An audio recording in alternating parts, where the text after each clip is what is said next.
Hey guys, welcome back हो गया है। तो भाई सुबह की वीडियो का एक टाइम का तो मेरा बना हुआ है कि मैं दीपिका शुएब इब्राहिम फैमिली के ऊपर ही टॉपिक पर मैं बात करती हूँ। तो ये बात तो डन है। तो आज नहीं है किसी के व्लॉग, बट हमारे पास टॉपिक्स बहुत सारे हैं बात करने को, डिस्कशन करने को। आप लोगों के साथ जो रिश्ता जैसे बिल्डअप हो रहा है, जब मैंने ये रिश्ता शुरू किया था ना, तब मुझे वाकई बहुत बहुत लोग के कहते थे तुम्हारा ये चैनल नहीं चलेगा क्योंकि तुम इसमें बकवास ज़्यादा करती हो, तुम इसमें ना बहुत ज़्यादा मतलब रिव्यू नहीं करती हो, तुम रोस्टिंग नहीं करती हो, तुम साथ में सजेशंस बहुत ज़्यादा देती हो। बट रिसेंट दिनों मुझे जितना प्यार मिलना शुरू हुआ मेरी इन्हीं बकवासों पर, मैं कोई नेगेटिव फीड बात नहीं करी कि मुझे कोई नेगेटिव कमेंट्स थे, बट मैं आपको एक अपना जर्नी बता रही हूँ कि मैंने जो जर्नी स्टार्ट की थी जिस तरीके से।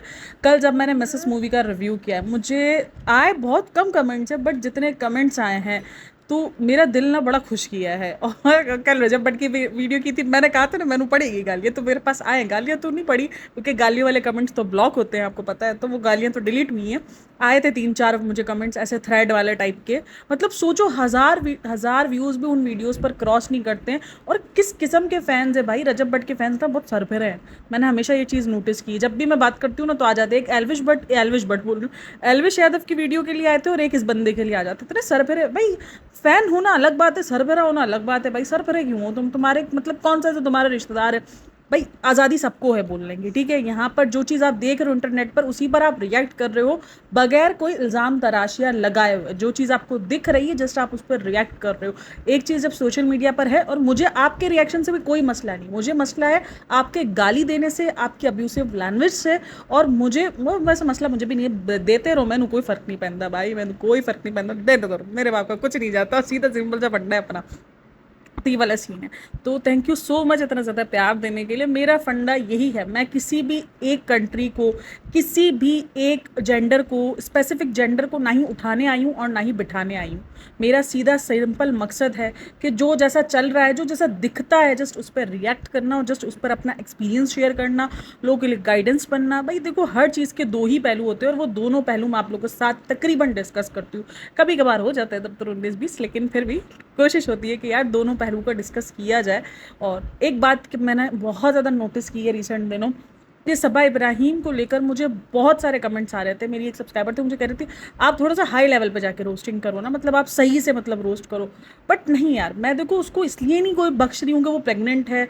मुझे लगता है कि ठीक है, हर इंसान नेगेटिव पॉजिटिव होता है, हमें जस्ट उसके उस चीज़ों पर काम करना है, उस चीज़ों पर हमें बात करनी है जो वो गलत इन्फ्लुएंस करी। जैसे उसका प्रेगनेंसी को लेकर, उसकी प्रेगनेंसी को लेकर उसने किस तरीके से दूसरी लड़कियों को गलत गाइड किया है। वो चीज़ कि आप प्रेगनेंसी के अंदर इतना स्पाइसी खाना बहुत अच्छे से खा सकते हो, ये अनहेल्दी है।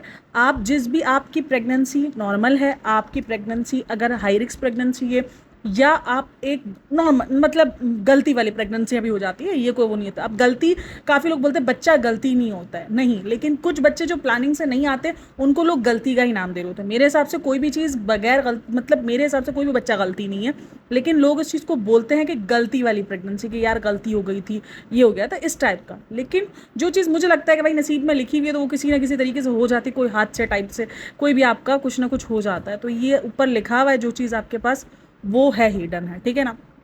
तो काफ़ी लोग बोलते हैं चाहे आपकी प्रेगनेंसी प्लान्ड हो या अनप्लान्ड हो, तो वो आपके लिए मैं बता दूं कि भाई आप उसमें अगर इतना स्पाइसी खाना, कल जब ये मिर्ची का सालन खा रही थी, मेरी एक सब्सक्राइबर है, उन्होंने बताया था को, क्योंकि हमारे इधर नहीं मिर्ची के सालन वगैरह नहीं मिलते बिरयानियों के साथ, हमारी नॉर्मल बिरयानी होती है, जस्ट हम उसके साथ कभी जैसे रायता हो गया, चटनी हो गई, ये थोड़ा बहुत कभी खाते देखे, लेकिन मिर्ची के सालन मैंने नहीं देखे। मतलब बहुत बड़ी एक जगह पर मैं गई थी, बहुत बड़ी नहीं, एक जगह पर मैं गई थी हैदराबाद की ऑथेंटिक बिरयानी खाने के लिए, तो उन्होंने मुझे सालन प्रोवाइड किया था, बट मैं सालन चटनी वाली बंदी नहीं हूँ, इसलिए मैंने उसको टेस्ट भी कभी नहीं किया। हाँ, मुझे इतना पता है कि उसका टेस्ट बहुत मिर्ची वाला होता है। मुझे इतना बताया था जिसने खाया था ना कि नहीं यार बहुत मिर्ची लग रही, बहुत मिर्ची लग रही, मेरे साथ मेरी फैमिली थी तो उन्होंने बड़ा मिर्ची वाला कहा था। वैसे हमारे घरों में नॉर्मली बिरयानियों के साथ कोई सालन वगैरह नहीं बनते। तो मेरी एक सब्सक्राइबर है, उन्होंने भी कहा कि ये जो सालन वगैरह मिलते हैं इसके अंदर भर भर के लाल मिर्चियाँ डली हुई होती हैं। अब चाहे वो लाल मिर्ची आप कह लो पिसी भी हो, कुछ ने कहा इसके अंदर मिर्चों का सालन, इसने बोला भी मिर्चों का सालन है, तो बोला इसमें वो वाली मिर्चें भी होती हैं, तो बोला बहुत मिर्ची वाला स्पाइसी होता है। अब ये स्पाइसी आपके लिए, आपकी बेबी की हेल्थ के लिए सब नुकसानदेह। ये सिर्फ प्रेगनेंसी के लिए नहीं है कि आप प्रेगनेंसी में, आप नॉर्मल प्रेगनेंसी है तो आप ये सब कुछ खा सकते हो, जितना हो अवॉइड। देखो कोई भी चीज़ आपको खाते ही नुकसान नहीं करेगी। मैं ये नहीं बोल रही कि अगर आपने मिर्ची का सालन खाया तो आपको कुछ खतरनाक नुकसान दिख जाएगा, नहीं। अगर आप इस चीज़ पे कंट्रोल नहीं करोगे तो जब आपको 7-8 मंथ लगेगा, आपको इतनी गंदी एसिडिटी होनी शुरू होगी ना कि आप नॉर्मल खिचड़ी भी खाओगे ना तो आपको जलन शुरू हो जाएगी। वैसे ही जलन बहुत ज़्यादा शुरू हो जाती है कुछ टाइम बाद ही। काफ़ी लोग यार लकी होते हैं जिनको प्रेगनेंसी में ना ये सीने की जलन ना हो। इतनी गंदी एसिडिटी हो रही होती है, मतलब रातों को सोया नहीं जाता आपसे। और मैंने ये दोनों प्रेगनेंसी में अपने फेस किया। मतलब मुझे, अगर मैं रात में 9 बजे के बाद खाना, अगर मैं एक कहते हैं ना कि एक बाइट ब्रेड का पीस भी खा लेती थी ना, वो भी मुझे पूरी रात तंग करता था। सोचो इतना खतरनाक आपको एसिडिटी हो जाता है। कुछ कुछ को, काफ़ी लोगों को होता है, काफ़ी लोगों को नहीं होता। मैं हमेशा क्यों सभा को एक वो देती हूँ कि यार नहीं, शायद ये प्रेगनेंसी जो ये दिखा रही है वो होती है। मैं ये नहीं कहूँगी कि ऐसा नहीं होता है, लेकिन हर वो चीज़ नहीं होती जितना वो दिखा रही है, जितना वो अपने आप को बीमार दिखा रही है। क्योंकि ये काफ़ी औरतों के लिए डीमोटिवेशन बन गया। मेरी इंग्लिश एक तो सुभान अल्लाह है, ऊपर से मैं ट्राई भी करता है उसको बोलने की, तो डीमोटिवेशन बन जाता है काफ़ी सारे लोगों को। क्या था, मैं किधर बोल रही थी? एक तो मैं वाकई गजनी हूँ, मेरे को 2 मिनट पहले वाला बोलना याद नहीं रहता। अभी देखो मुझे तब बंद करना पड़ेगा तो मेरे को पीछे जाके सुनना पड़ेगा कि मैं क्या बोल रही थी। नहीं, बंदा स्क्रिप्ट लिख ले, नहीं स्क्रिप्ट नहीं लिखेगी, ऐसी ही बकवास करेगी। क्योंकि जो ऐसी लड़कियां उसको देख रही हैं जिन्होंने अभी फर्स्ट एक्सपीरियंस लेना है प्रेगनेंसी का, वो ये देखकर वो क्या सीखेंगे कि यार प्रेगनेंसी इतनी खतरनाक होती है।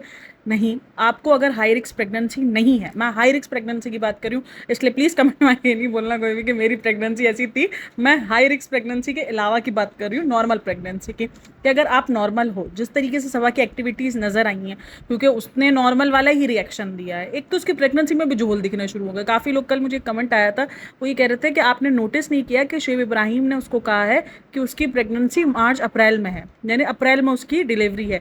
तो उस हिसाब से तो जब ये जुम्बा वगैरह कर रही थी तब ये प्रेग्नेंट थी, तो क्या इसको 4 महीने तक पता ही नहीं था ये प्रेग्नेंट है? तो काफ़ी सारे लोगों को लग रहा है कि इसकी प्रेगनेंसी नॉर्मल प्रेगनेंसी, क्योंकि पहले तक तो आईवीएफ वाली बात चल रही थी, बट अब लोगों को लग रहा है नॉर्मल।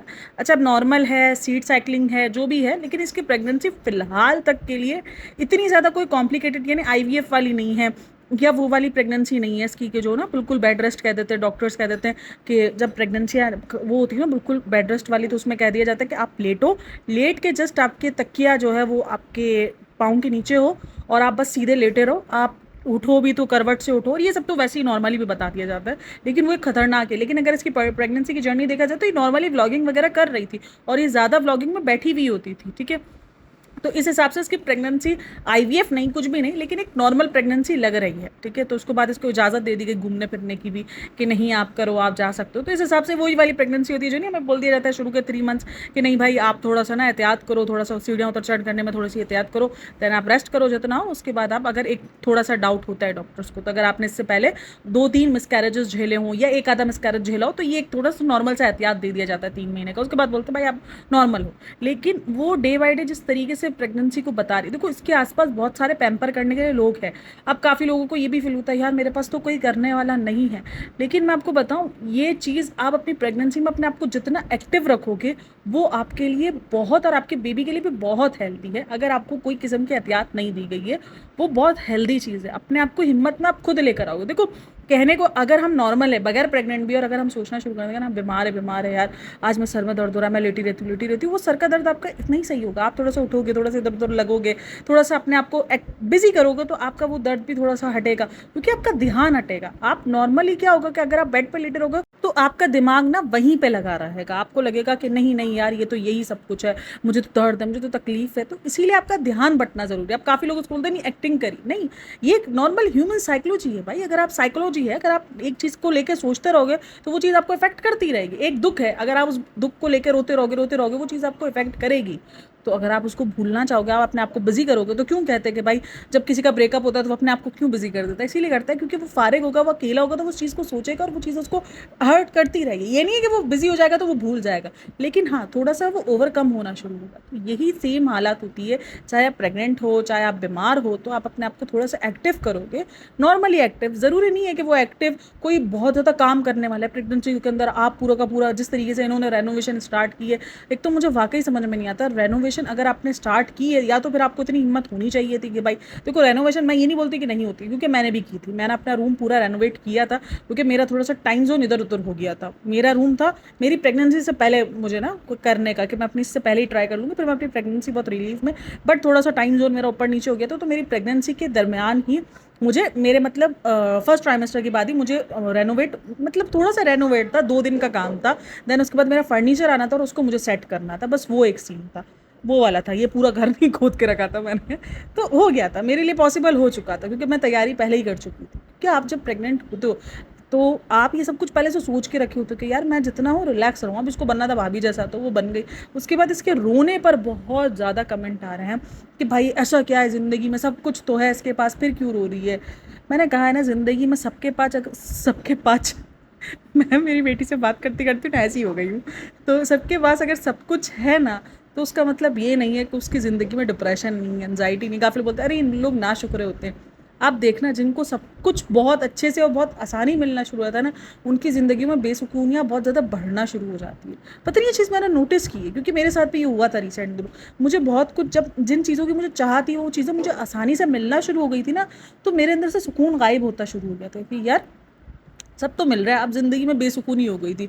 मैं फिर अजीब हालत में चली गई थी। अजीब होता है भाई, देखो इंसान हूँ, मैं भी ह्यूमन है। मैं आप लोगों के साथ इसलिए, आप लोगों को मेरे साथ में, पता है एक चीज़ मैंने नोटिस की, मेरे साथ जो बॉन्ड लोगों का बन रहा है वो इसलिए बन रहा है क्योंकि मैं नॉर्मल लोगों वाले, आप लोगों के साथ जो लोग जिस तरीके से गुजर रहे होते हैं ना, तकरीबन लोग इन्हीं सब चीज़ों से गुजर रहे होते हैं और मैं उनके साथ रिलेट कर पाती हूँ क्योंकि मैं डिलीवरी वाली दुनिया में नहीं रहता, मैं रियल दुनिया में रहता हूँ। रियल दुनिया आप लोगों को भी बताता है। तो ये वाला सीन होता है कि जब आपको बहुत कुछ बेसुकून, तो काफ़ी लोगों के कमेंट्स थे यार आपके पास तो सब कुछ है, इतने अच्छे इन लॉज है ना, तो आपको प्रेगनेंसी के अंदर इन लॉज के साथ रहना पड़ रहा है, ना ही आप प्रेगनेंसी में कोई ऐसे कोई काम कर रही हो, आपको तो सब कुछ बेड पे बिठाए बिठाए मिल रहा है, फिर भी आप इतना रोना धोना मचाती रहती हो, इतना ज़्यादा खुद को डिप्रेस्ड में रखती हो। तो डिप्रेशन में, यार मुझे बताओ, डिप्रेशन कहाँ भी कहीं भी ये लिखा हुआ है कि आपको किसी चीज़ की ज़िंदगी कमी का नाम कोई डिप्रेशन है? नहीं, डिप्रेशन कभी कभार आपको ज़्यादा सोचने पर भी हो जाता है। कभी कभार आपकी कोई मेंटल ट्रॉमा जो पिछले ज़माने का होगा, तो वो भी आपको सोचकर मेंटल ट्रॉमा से भी आपको डिप्रेशन हो सकता है। डिप्रेशन, एंजाइटी, ज़रूरी नहीं है कि आपकी प्रेजेंट लाइफ में किसी चीज़ की कमी है तो ही आपको होगा। नहीं, बहुत सारी चीज़ों से हो जाता है। इसका मेन जो ब्रेकडाउन हुआ है वो उसकी अम्मी की वजह से हुआ है। अच्छा, काफ़ी सारे लोगों को ना इसकी अम्मी से भी बहुत ज़्यादा शिकायत है कि यार कैसी माँ है, अपनी बेटी को इस टाइम पर भी रुला दिया है। देखो, दोनों की सिचुएशन अगर आप देखोगे ना, तो दोनों ही आपको अपनी जगह पर राइट नजर आएंगे। अब वो बहुत ज़्यादा डिपेंड हो चुकी थी अपनी माँ पर, और एक इंसान, मैंने कहा उनकी भी एज ऐसी हो चुकी है कि वो भी थकती हैं। वो भी जब थकेंगी तो वो रिएक्ट करेंगी। वो किस पे रिएक्ट करेंगे भाई? माएँ किस पे रिएक्ट करती है? अपनी औलादों पे ही रिएक्ट करती है। अब हमारी भी माएँ हैं, जब वो गुस्से में होती हैं, वो होती हैं, तो मेरे घर में भी मैं सबसे बड़ी हूँ, तो मेरी अम्मी मुझे ही कॉल करके, चाहे वो जितने गुस्से हों, चाहे वो जितना भी हो, कभी कभार मैं समझाऊंगी उनको तो मुझे समझाना भी बुरा लग जाएगा, वो मुझ पर गुस्सा कर देंगी कि नहीं नहीं, तो मैं उस चीज़ को दिल पे नहीं लेती हूँ। अगर एक समझदार बेटी होगी तो वो दिल पे नहीं लेगी, वो रोएगी नहीं। अब शायद सबा की सिचुएशन भी इसी किस्म की है कि वो उस टाइम पे डिप्रेशन में, देखो मूड स्विंग्स ये सब कुछ नॉर्मल है, प्रेगनेंसी में ये होता है। अब हमें नहीं हुआ तो उसका मतलब ये नहीं उसको नहीं हो रहा, उसको होता है भाई। हम मेरा तो सीन ही नहीं रहा है। मेरा तो, ये जो लोग बोलते थे ना क्रेविंग्स ऐसी, कि भाई ऐसा लगता था प्रेगनेंसी में जो चीज़ खानी है वो चीज़ खानी ही है, मुझे ये चीज़ कभी भी नहीं हुई। मतलब मैं सोचती थी कि यार मुझे क्यों नहीं होता, साला मैं क्यों नहीं अपने शौहर को उठा के बोलती कि नहीं नहीं उठो उठो जाओ मेरे लिए लेकर आओ, मेरे बैग अगर नहीं मिला तो मैं मर जाऊंगा। लेकिन ऐसा नहीं है कि ये ज़िंदगी में आते ही नहीं, दुनिया में है ही नहीं, एक्सेस ही नहीं करता है भाई। बहुत सारे लोगों को है, बहुत सारे लोगों को ऐसी क्रेविंग्स होती है, बट हाँ मुझे नहीं हुई थी। तो मतलब ये नहीं है कि मैं समझूँ कि भाई ये चीज़ दुनिया में एग्जिस्ट ही नहीं करती। अब मूड स्विंग्स वगैरह देखो, हम जो साथ रहने वाले होते हैं ना, जो हम ससुराल में साथ रहने वाले, तो हम ये प्रेगनेंसी के दरमियान ये मूड स्विंग्स वगैरह ज़्यादा नहीं ला सकते, वरना तो हम घर से बाहर निकाल दिए जाएंगे, हमें तो अलग रहना पड़ जाएगा, वो वाली सीन हो जाती है। तो इसीलिए इसको जो बोलते हैं ना कि यार इसके पास सब कुछ है फिर भी ये रोती रहती है, सब कुछ में शायद आपके अंदर अगर सुकून ना हो तो फिर ये सब कुछ बहुत बेमायने होता है। इसीलिए उसका रोना, या कभी भी कोई इंसान आपको हर्ट कर दे तो आपको रोना आ जाता है। और देखो, माँ का रिश्ता ऐसा होता होता है। अब हम तो बोलते हैं कि ठीक है, ये जितना अपने माँ के घर रहती है वो गलत है। अब लेकिन वो अपने पॉइंट ऑफ व्यू से अगर उसका देखा जाए तो ये अपने माँ के घर रह रही है, और उसको जब अगर माँ से ऐसी लड़ाई हो जाए तो फिर उसको हर्ट होना बनता है। और जिस टाइम पर वो प्रेगनेंसी के दौर से गुजर रही है तो मे बी शायद उस वजह से भी रिएक्शन हो। लेकिन हाँ, ओवर तो हमेशा है, ये व्लॉगर्स का हमेशा ओवर ही होता है। अब बात करते हैं हम थोड़ी सी दीपिका कक्कर के बारे में। कल मैंने एक चीज़ मैंने आपको बोला था कि उन्होंने फ्लाइट का बताया था कि उनको एनजाइटी हो जाती है। मैं एक चीज़ सोच रही हूँ कि इनको एनजाइटी होती है ना तो पैसों वाली फ्लाइट में होती है, यानी जो पैसे उनको खरीदने पड़ते हैं ना, उनको उन फ्लाइटों में एनजाइटी होती है। जब इनको फ्री की, अगर आपको याद हो आदिवासी हेयर ऑयल वाले टाइम की, तो उस टाइम पर अगर इनकी जो फ्लाइट थी वो ओके था, उसमें खुश थे, उनको कोई एंजाइटी वेंजाइटी नहीं हो रही थी। और वही हाल सबा का भी है, यानी जब उनको खुद से खरीदना होता है, लोग बोलते हैं कि तुम मौदहा इतने इतने दिन ट्रेन में जाती हो, इतने इतने दिन लगाती हो, तो तुम डायरेक्ट क्यों नहीं चली जाती, क्योंकि उसमें पैसा लगता है, ज़्यादा पैसा लगता है बाय एयर की टिकट के अंदर। तो वो बोलती नहीं नहीं, हमें डर लगता है। और जैसे फ्री फोकट की टिकट मिली तो सारा डर खत्म हो जाता है। तो ये इनका है। मैंने देखा है कि इनको पैसे खरीदने वाली टिकट से ज़्यादा डर लगता है बनस्बत उससे कि जो इनको ऐसे ही खरीदनी, ऐसे ही फ्री फोकट की मिल जाए, तो ये ओके है। तो ये वाली चीज़ लगती है।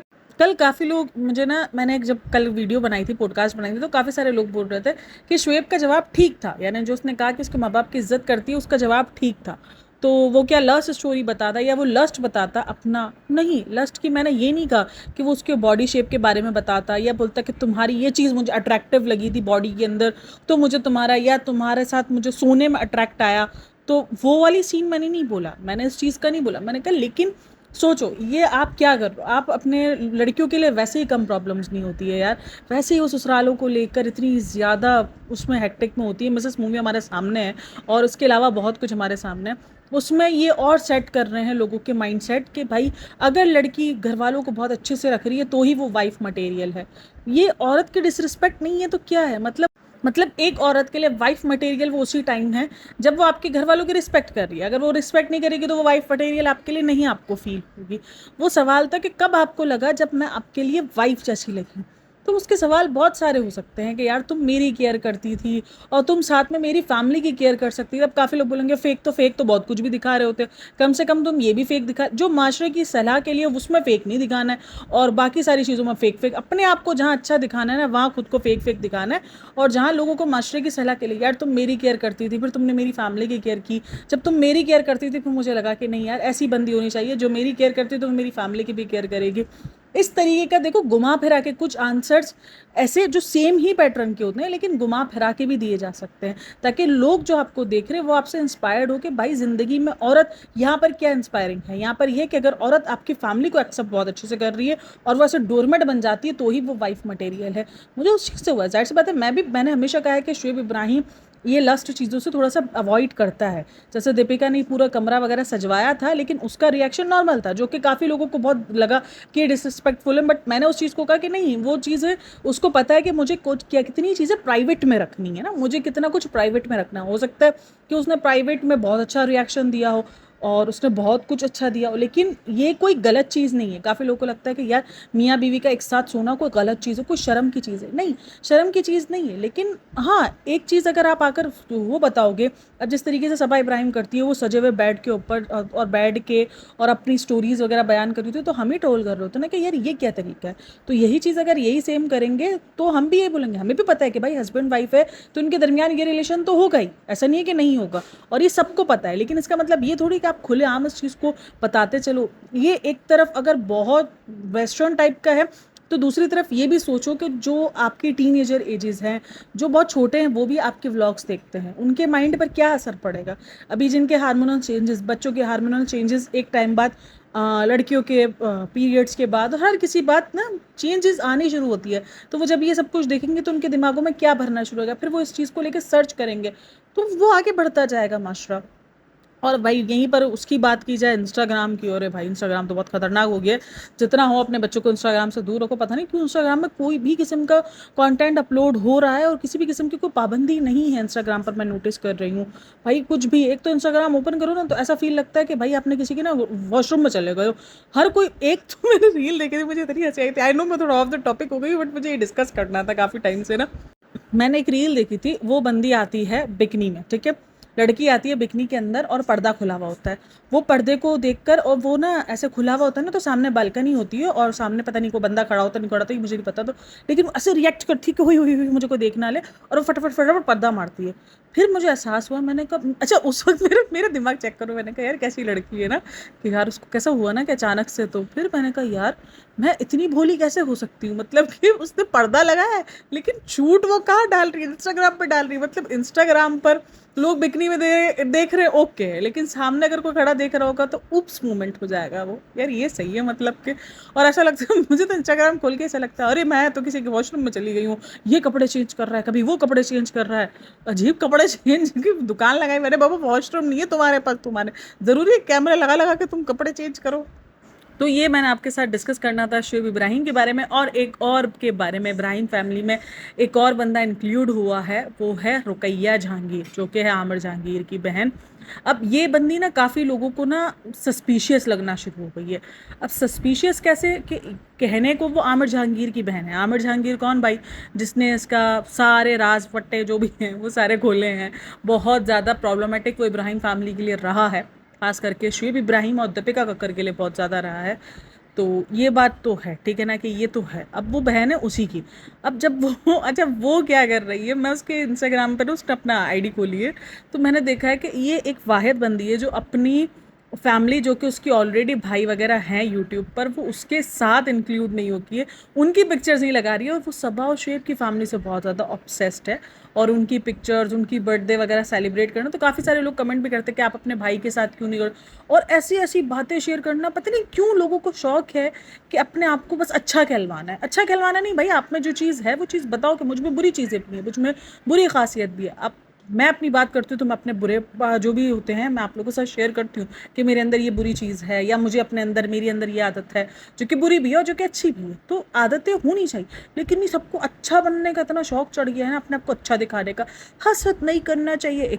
और सबा इब्राहिम मेरे फूफी की बेटी है और हम उसको शानू और शालू कहते हैं, और ये कहते हैं वो कहते हैं। देन उसके बाद हसद के ऊपर पूरा का पूरा टॉपिक आया, और फिर उसके बाद आया नेगेटिव कमेंट्स शो करते हैं, इन सब के ऊपर वीडियोस पर आ रहा है। अगर उसकी वीडियो देखोगे ना, इंतहाई, मतलब मैं बोलती हूँ सबा का व्लॉग इससे अच्छा है, लाख दर्जे अच्छा है इसका व्लॉग। मैं किसी को डीमोटिवेट नहीं कर रही हूँ, बट देखो ये अच्छा बनने वाला ट्रेंड मेरे को समझ में नहीं आता है कि आपके घर के अंदर इतना कुछ चल रहा है और आप यहाँ पर आकर या तो आप अपने भाई को टॉन्ट मार रही हो, या तो फिर आप उनको टॉन्ट मार रही हो, सभा को टॉन्ट मार रही हो।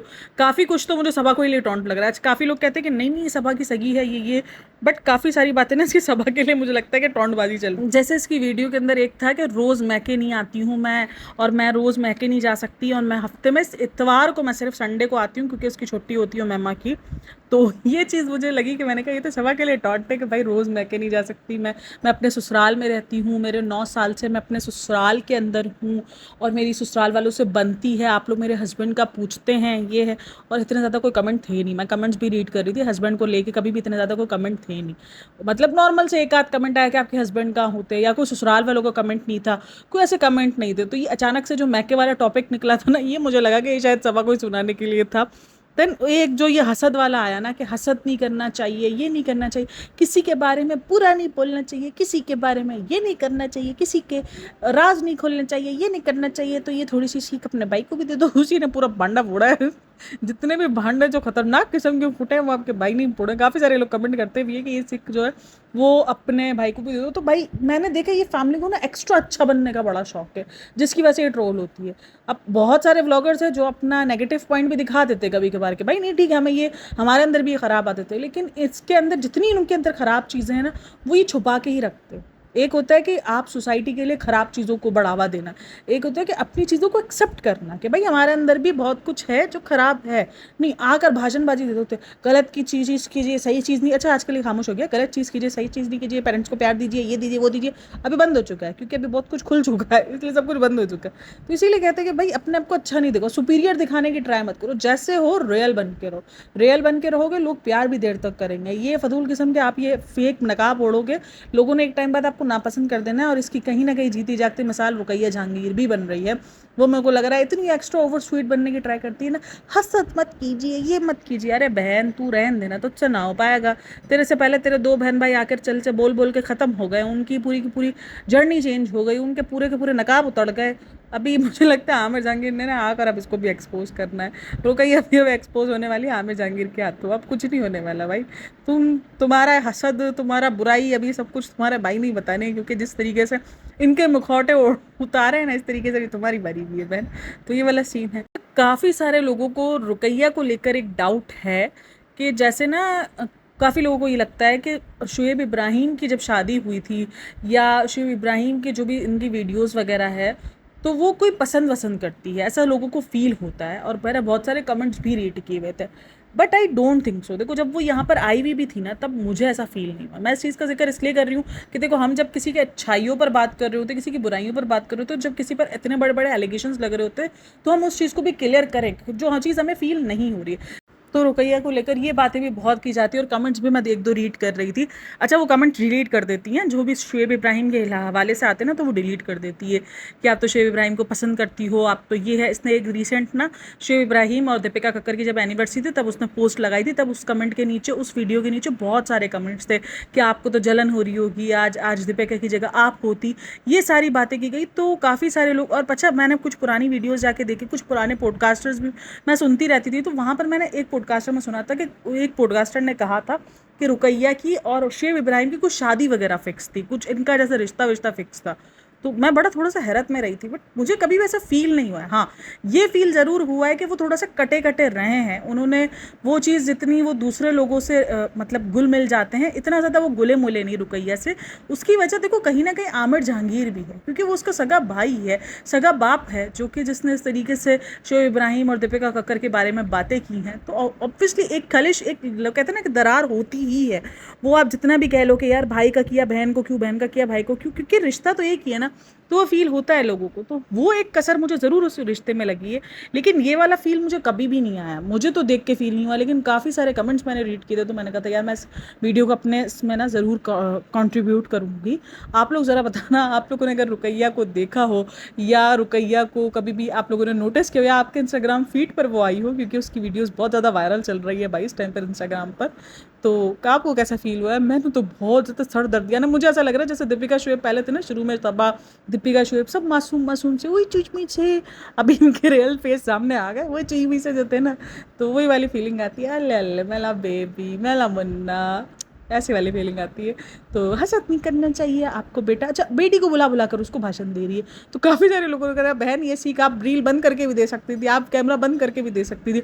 एक वो बेर वाली वीडियो में ऐसा लड़ रहे होते हैं कि बेर नहीं खिलाना चाहिए। अरे बाबा, चलो एक तरीके से माशरे में अच्छी बात ही फैला रही है, लेकिन एक तरीके से फेक एक्सेंट बहुत ज़्यादा लग रहा है ना इसका। मैंने हमेशा देखा कि ये फेक एक्सेंट के साथ बहुत ज़्यादा बात करती है, तो वो चीज़ बहुत ज़्यादा फेक दिखना, और एक होता है कि नॉर्मली आप ठीक है सीख दे रहे हो, वो एक होता है नहीं फेक एक्सेंट। ठीक है, मुझे कोई इतना ज़्यादा प्रॉब्लमेटिक नहीं लगा। हाँ, मुझे सिर्फ ये लग रहा है कि बहुत ज़्यादा स्वीट बनने की एक्टिंग करी।